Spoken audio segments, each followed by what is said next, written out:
Are you an executive leader that, for whatever reason, keeps running into the same organizational problem, persistent problem over and over again? And you can't figure out what is the root of it. To be honest, you can't even slow down long enough to try to figure out how to solve it. If that is you, you have a large, complex, persistent organizational problem that is plaguing production and performance and even your output and outcomes, then please stay tuned for today's edition of the Leadership Class Coaching Session.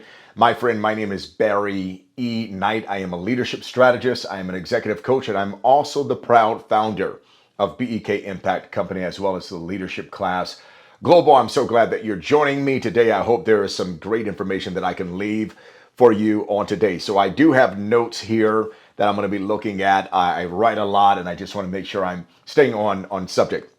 However, before I get involved in today's topic, do me a favor and please subscribe to my YouTube channel, like and share it with others that are in your network, other peers, other executive leaders that you feel would benefit from today's topic and teaching.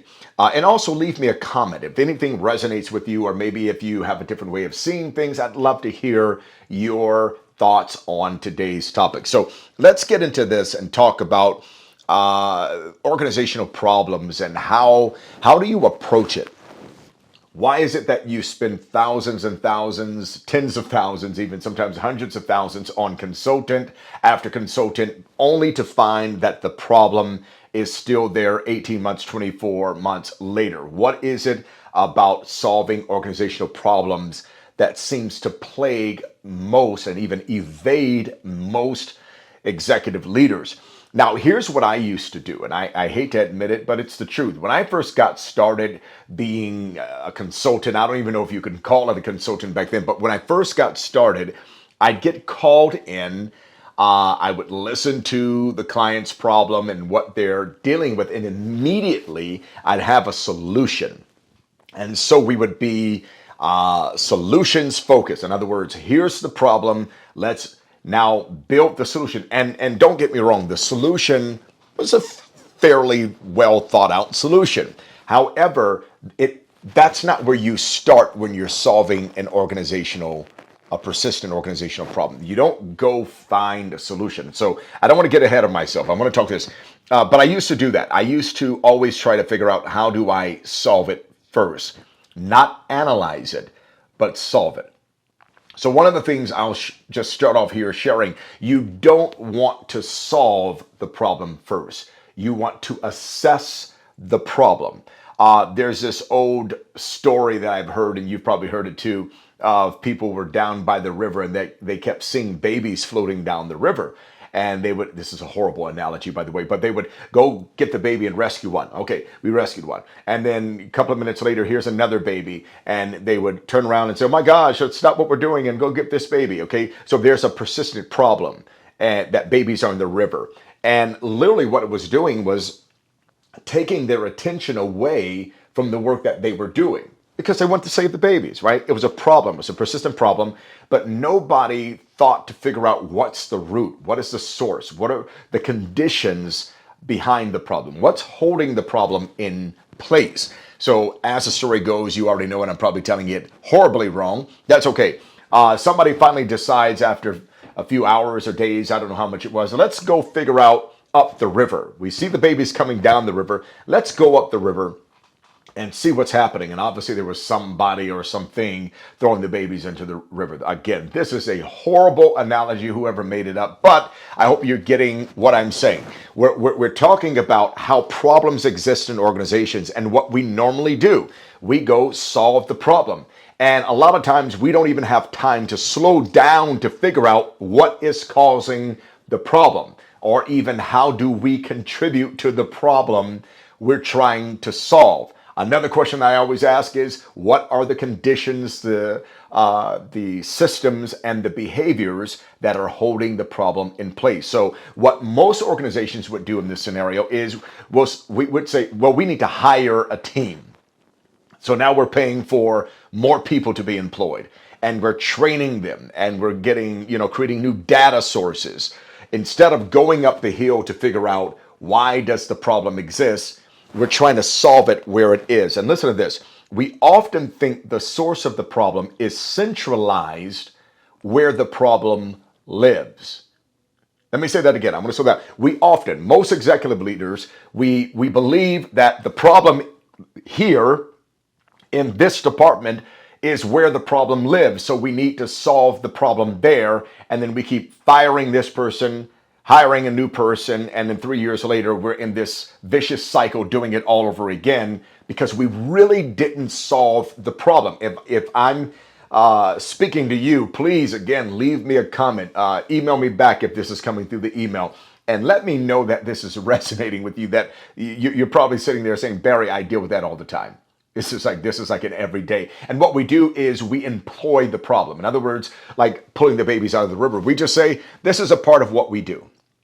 This is a part of the job. We just save the babies now. We just have to write in a job description, even though that's not our business model, even though that's not what we're in business to do. This is what we now have to do because we really don't have time to stop and figure out what the problem is. So we spend more money, we hire more people, we deal with other sets of issues that we never had to deal with before because we didn't slow down to solve the problem. Again, we often think that the source of the problem lives or is centralized where the problem lives.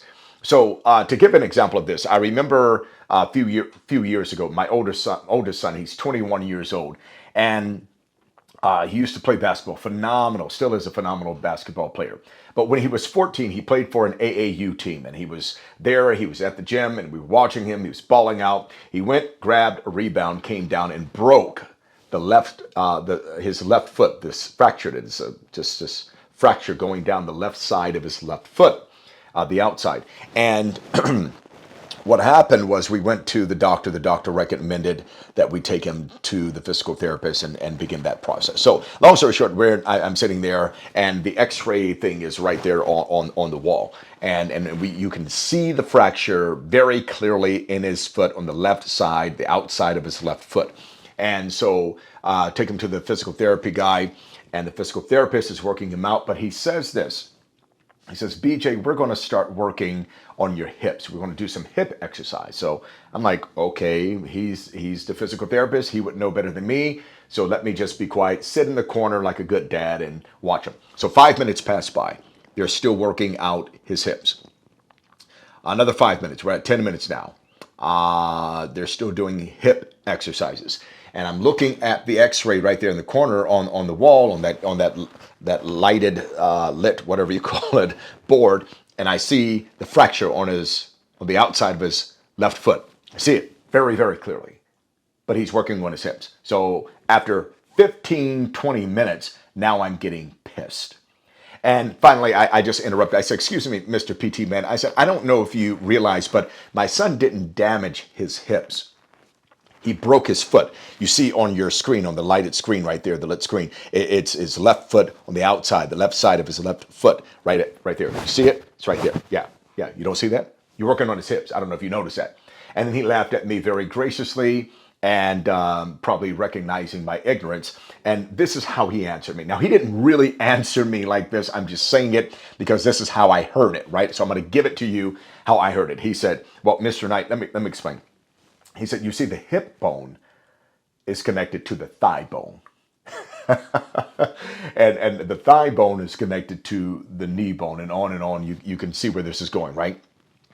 What I didn't know, as just a mere father concerned about his son, is that this is what the physical therapist explained. He said the strength of our gait and our walk, especially for athletes, is in our hips. He said, if I don't focus on the hips, then he's going to try not to put pressure on his foot instead of taking that power and bringing it to his hips so he can use his hips for strength as he's learning to walk again and rehabilitating. I said, oh. I said, well, go on, Mr. PT man, do your thing. I'm just going to sit in my corner, read my book, and shut up. So my point is, the problem did not live in the foot alone. It was connected to an entire body system. And that's what's happening. That's what happens in a lot of organizations is we focus solely on the foot and we try to heal the foot unbeknownst to us and often unwittingly causing more damage to the place we're trying to solve the problem in. So we have to understand that the problem may live in a department, but the problem is also a part of an entire system. I hope you're tracking with me and taking notes. I always encourage you to take copious notes. So write this down. You can't solve a systemic problem from a single vantage point. Let me say it again. You can't solve a systemic or an organization-wide problem from a single vantage point. Usually what happens, we solve problems by trying to solve the problem. Again, we don't assess, we don't see how the hip bone is really where the solution needs to be, not the foot. We need to put the solution, or at least a large percentage, a large focus on the hips first. I'm pointing to my hips right here, on the hips, so that we can bring the solution to the foot. But again, most organizations, most executive leaders, I'm guilty because I used to help you all do it. I don't know why they paid me. I probably owe them money back, right?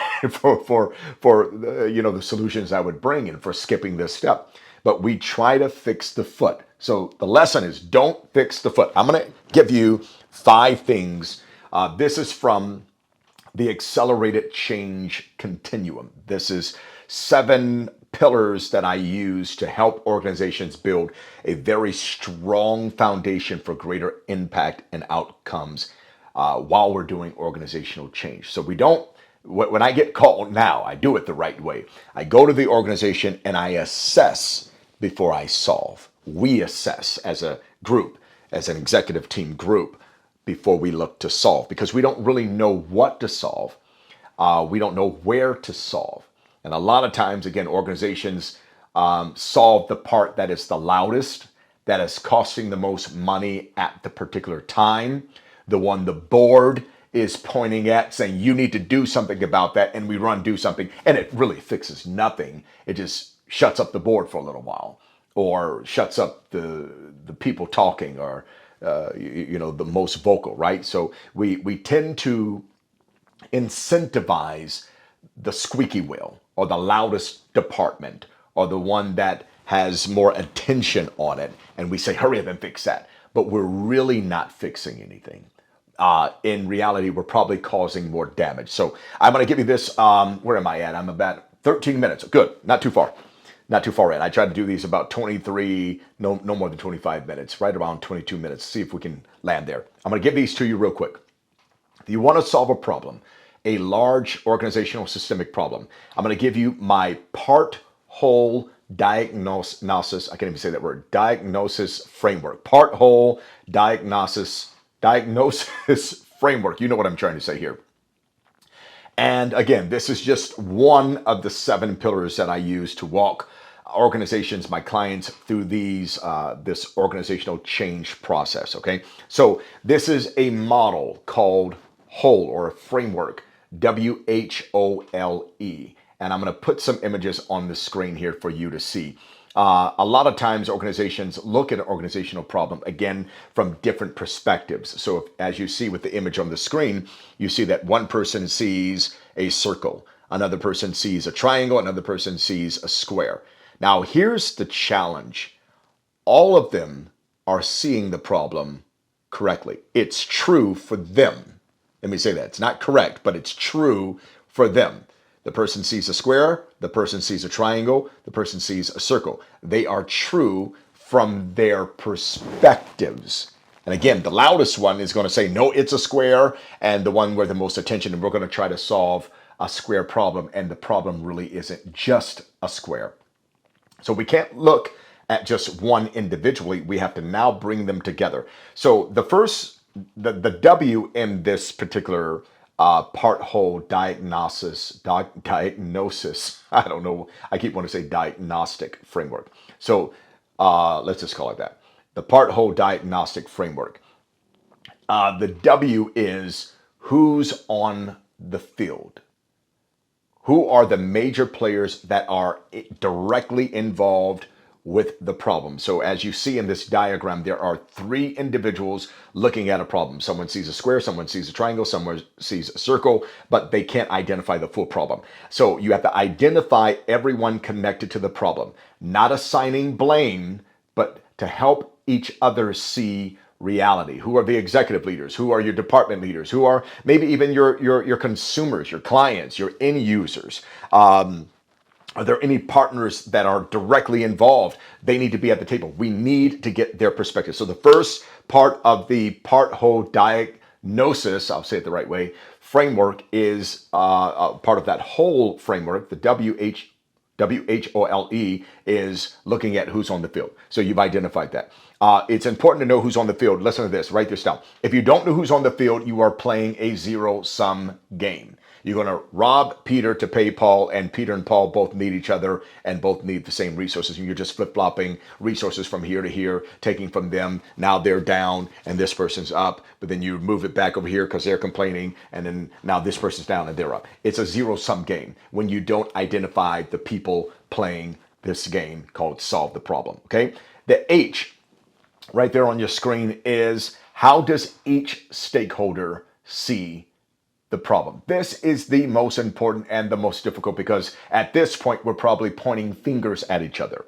We're mad. We're saying Department A did it, Department B did it. No, it's a collection, a collaboration of the whole, because again, you're not separate. The foot is not separate from the hips. The hips help, right? They're a part. They're part of the system for the foot to have the right amount of pressure placed on it so it can heal properly, so you can continue to jump and play the game, be athletic, whatever the case might be. So how does each stakeholder see the problem? And from each vantage point, you want to ask, how are they defining the problem? Write that question down and make sure when you go to your next meeting and talking about this problem, ask the question to that other department leader or your other executive leader or the person running that unit, whatever. How are you seeing the problem?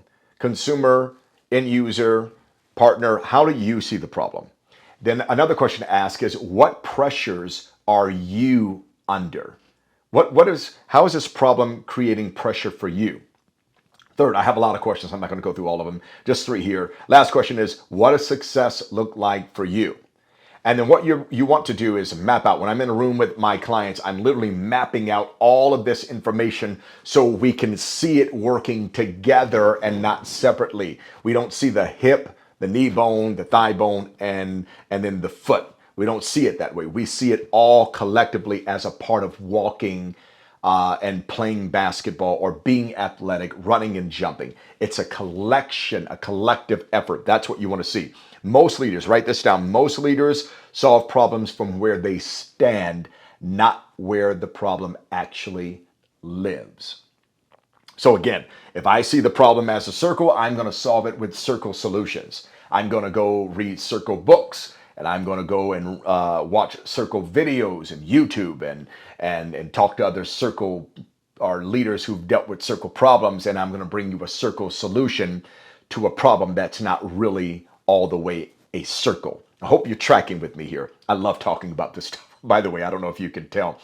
The O, so we've gone through WH. The O is for other emerging observations and perspectives. Now that we see how people see it individually, what is emerging? If you look at this image again, we can see that the person is looking at a circle, one is looking at a square, the other is looking at a triangle, but collectively, they're all looking at shapes. So they're not really looking at an individual thing. What unites all of their perspectives is they are all looking at shapes. Now we don't solve from just a circle. We don't solve from just a square or a triangle. Now we're solving from the perspective of a shape. And we want to build from there. And when you do that, you come together and you're going to get a big aha. I love this moment when I'm in training rooms with my clients. It's this big aha moment that comes together and they start to see it. And whoa, it's not what I thought it was. It's actually this. And they're all seeing this together. And now we start to say, how do we analyze and continue to assess this and not the multiple parts? Okay, so that is the O. The L is for linkages between perspectives. systems, and behaviors. What are we overlooking because it feels normal? And you want to map out how one department's solution creates another department's problem. You want to note, and as you're mapping all this out, systems optimize locally, but they fail globally. And the last is E, expand the problem from my issue or their issue to our system. Again, it's not the foot by itself. It's not the ankle by itself. It's not the knee or the thigh bone or the hip bone. It's all of it working together to help one walk more effectively, to jump higher and more healthy, right? So we have to look at this whole model. Who's on the field? How does each person or each department or each leader see the problem? What is their perspective?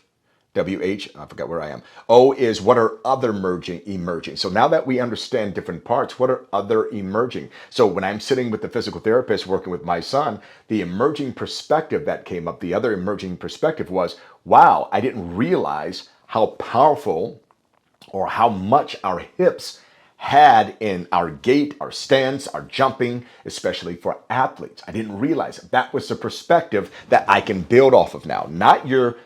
Not focusing on his foot, you're focusing on his hips. Not that, that's done. Now I have another emerging perspective. And the L is for linkages, and the E is for how do we all expand this insight to one perspective, one system. So I hope you got something out of that. Now, listen, I spend months and months and months with my clients going through this. So if there's any way I can help you or have a conversation, just shoot me a call. The link is actually, if you're watching this on YouTube, the link is there.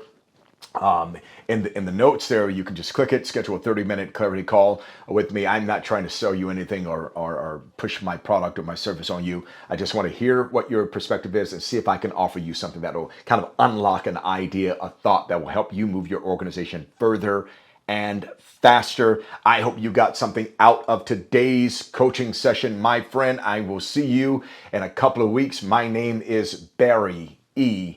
Knight, and my purpose and calling is to help you succeed in yours. Two fingers.